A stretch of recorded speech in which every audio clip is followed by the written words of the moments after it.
You think your MRI or ultrasound can always detect a ruptured breast implant? Think again. There's something called a silent rupture. And here's what you need to know to protect yourself.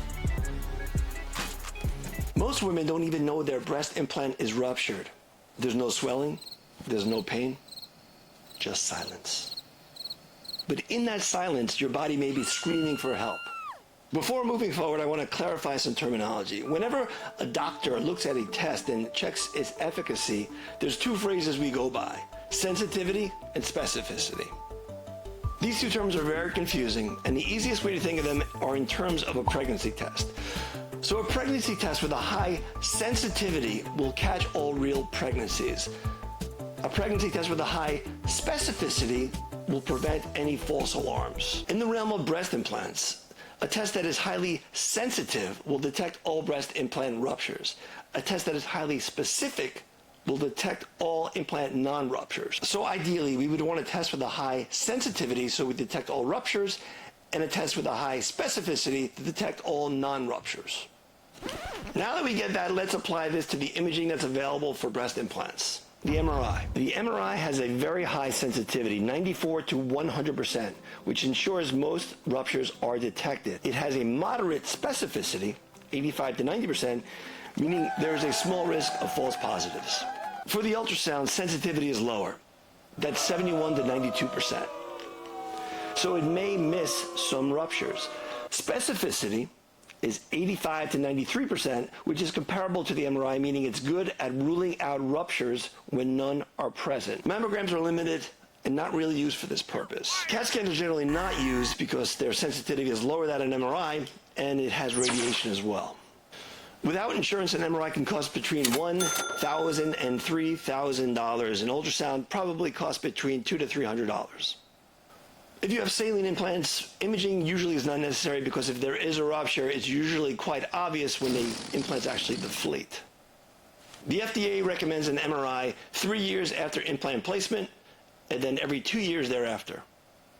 While silent ruptures often have no immediate symptoms, there are subtle changes to watch for. Changes in breast size, shape, firmness, unexplained discomfort or swelling. A study involving 344 women with silicone gel breast implants found that 55% of the implants had ruptured, with many cases being asymptomatic. The likelihood of rupture increases with the age of the implant. The median implant age at rupture was estimated to be 10.8 years.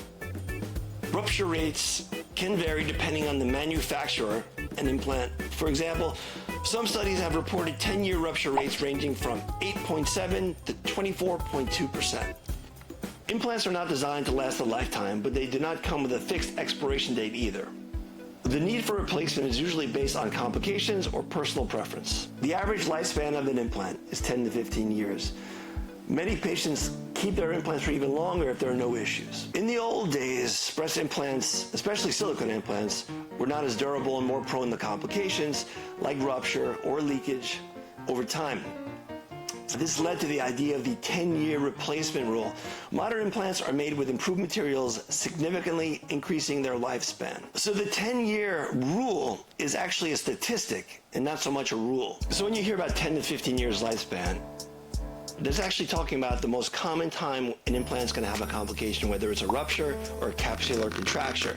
That doesn't mean after that time that implant has to come out. It can stay as long as it's not having any of those problems. Many implant companies offer warranties for implants for rupture for those first 10 years. So patients believe oftentimes that after 10 years there's a warranty, the implant's up, it has to come out. But again, if it has no problems, it can stay. That implant you have does not expire. That being said, while implants don't have an expiration date, over time, those implants do have more complications, such as capsular contracture. After 10 years, 15 to 30% of people will experience capsular contracture. Depending on what you read, between 10 and 20% of the people after 10 years may experience a rupture. This is why regular monitoring is important for silicone implants. So the modern perspective at this time is the 10-year rule is bogus. Liar, pants on fire. If beyond 10 years the implant's okay, you can leave it be. Regular monitoring. Being proactive with regular checkups, especially with silicone implants, is actually more important than replacing them every 10 years. And longevity. Most modern day implants can last between 15 and 20 years and maybe even beyond. So if you've had implants for over 10 years and you think something may be off, don't ignore it, certainly get checked. Because peace of mind, that's worth more than any set of implants or more than 400 likes on Instagram.